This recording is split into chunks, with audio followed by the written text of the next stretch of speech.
बहन मायावती जी का हरियाणा चुनाव से जबरदस्त वापसी हो रही है। आज बिहार के खगड़िया में मनीष वर्मा जी का प्रेस कॉन्फ्रेंस है। पत्रकारों को उन्होंने बुलाया है, कार्यकर्ताओं को उन्होंने बुलाया है। और हरियाणा विधानसभा में 90 सीट पर चुनाव हुआ। 46 का आंकड़ा जो पार कर जाएगा उसकी सरकार बनेगी। तो कौन से पार्टी को कितने सीट आ रही है वो सब हम बताने वाले हैं। लेकिन आजाद समाज पार्टी को कितनी सीट आ रही है, बहुजन समाज पार्टी को कितनी सीट आ रही है, कांग्रेस को कितनी आ रही है और भाजपा को कितनी आ रही है, यह हम सब बताने वाले हैं। लेकिन मुख्य मुकाबला कांग्रेस और भाजपा का है। मैं आरडी भारती और आप देख रहे हैं बिहारी सुल्तान।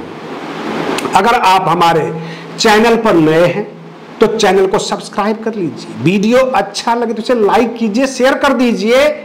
और किसी भी राजनीतिक दल के कार्यकर्ताओं का व्यूज प्राप्त करने के लिए मैं झूठी खबरें नहीं देता, बिल्कुल सच बताऊंगा। सच के सिवा कुछ नहीं बताऊंगा, बनावटी न्यूज नहीं बना सकता। बहन मायावती जी ने गाजियाबाद के महंत के खिलाफ उन्होंने बयान जारी किया है।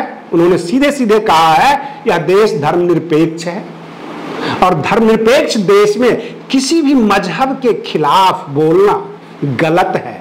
गाजियाबाद के महंत ने इस्लाम के किस नबी के खिलाफ कुछ बोला था।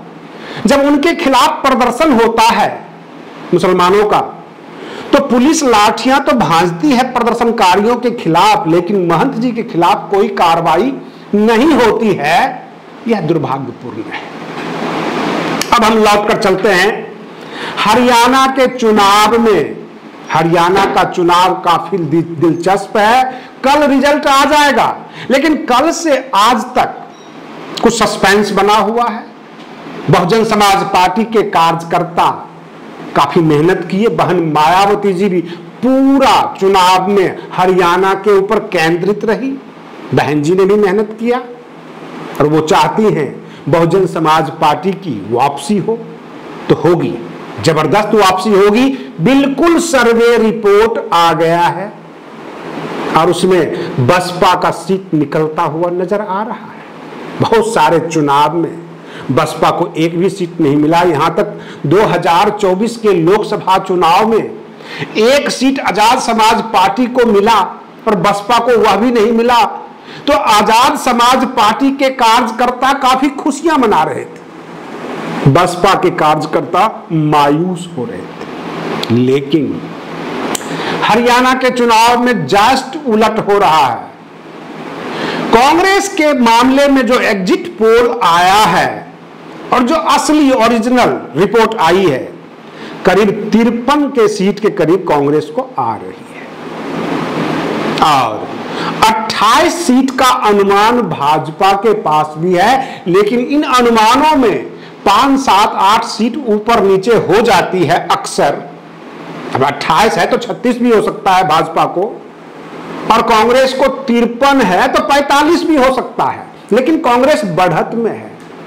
मैं आपको बता दूं, हरियाणा के चुनाव में आजाद समाज पार्टी और जेजेपी का गठबंधन था। जेजेपी के पास 70 सीट थी, आजाद समाज पार्टी 20 सीट पर अपने उम्मीदवारों को लड़ाया था। लेकिन दुर्भाग्यवश जो रिपोर्ट आ रही है, आजाद समाज पार्टी का खाता भी नहीं खुल रहा है। यहां तक परसेंटेज वोट 1% आया है और ठीक उसका उलट बहुजन समाज पार्टी को 8% वोट आया है। उधर 43% वोट कांग्रेस के पास है, 38% वोट भाजपा के पास है। और बहन मायावती जी की जो बसपा है, इसकी सीटों की संख्या अगर हम देखें तो सर्वे रिपोर्ट में 1-2 सीट ऊपर नीचे हो सकती है, लेकिन जो एग्जैक्ट बसपा की जो आ रही है सर्वे रिपोर्ट, इसमें 5 से 8 सीट निकलने की संभावना है। और यह संभावना एक इशारा करती है कि कहीं कांग्रेस को जरूरत पड़ जाएगी तो बसपा को वो समर्थन मांगेंगे।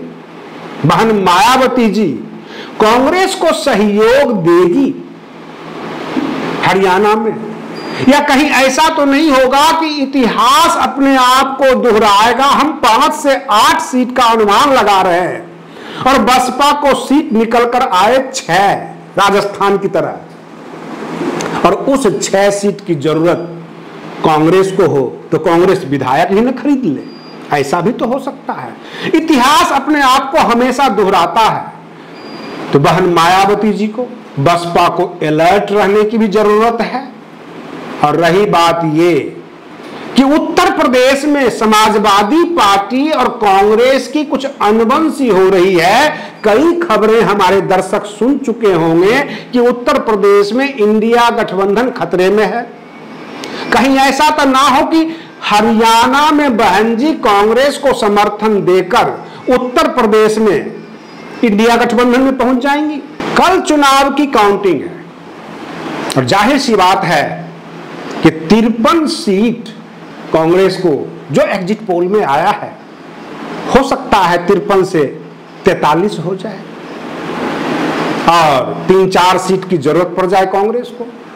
बहन मायावती जी के पास 5, 6, 7 जो भी है विधायक आ जाएं तो कांग्रेस बहन मायावती जी के सामने ये प्रस्ताव रखेगी कि गैर भाजपा की सरकार बनानी है। मैं पहले ही अनुमान लगाया था कि कुमारी शैलजा जी को भेजा जाएगा बहन जी के सामने कि समर्थन चाहिए, और समर्थन दे भी सकती है बहन मायावती जी, क्योंकि जो राजनीतिक विश्लेषक जो अनुमान लगा रहे हैं कि उत्तर प्रदेश का जो रास्ता खुल रहा है वो हरियाणा के तरफ से।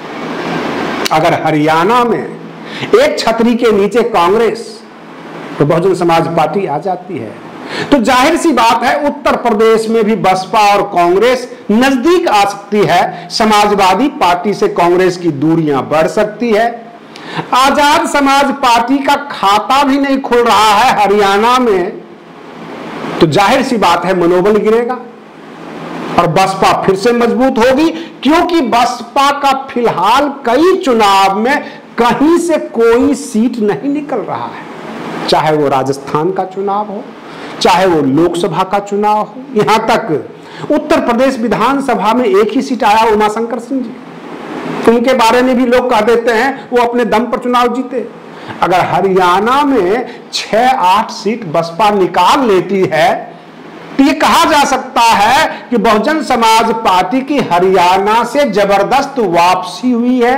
और बहन मायावती जी जब केंद्रित होती है चुनाव के अंदर, खुद ध्यान देती हैं, तो बसपा का ग्राफ बढ़ता है। यह सब कुछ साबित हो जाएगा हरियाणा के चुनाव में। और सीट दर सीट, विधानसभा वाइज, प्रतिशत वोट, किसको कितने सीट निकलेंगे, सब कुछ निकल कर आ गया है। भले ही 1-2 सीट ऊपर नीचे हो जाए, लेकिन अनुमान बिल्कुल फिट है। हाँ, एक संदेह है, और वह संदेह है पोस्टल बैलेट के ऊपर जो आरोप लग रहा है। जो मीडिया कर्मी हो अथवा आम जनता हो, यह आरोप लगा रही है कि भाजपा पोस्टल बैलेट के ऊपर कुछ न कुछ गड़बड़ी करेगी, और हो सकता है कि उसमें भाजपा इस चुनाव को निकाल ले। प्रश्न यहां यह उठता है कि हरियाणा का चुनाव अहम है और इस चुनाव को जीतना कांग्रेस के लिए बहुत ज्यादा जरूरी है। बस इस वीडियो में बस इतना ही। आप बने रहिए बिहारी सुल्तान चैनल पर। हम फिर मिलते हैं अगले वीडियो में, तब तक के लिए धन्यवाद।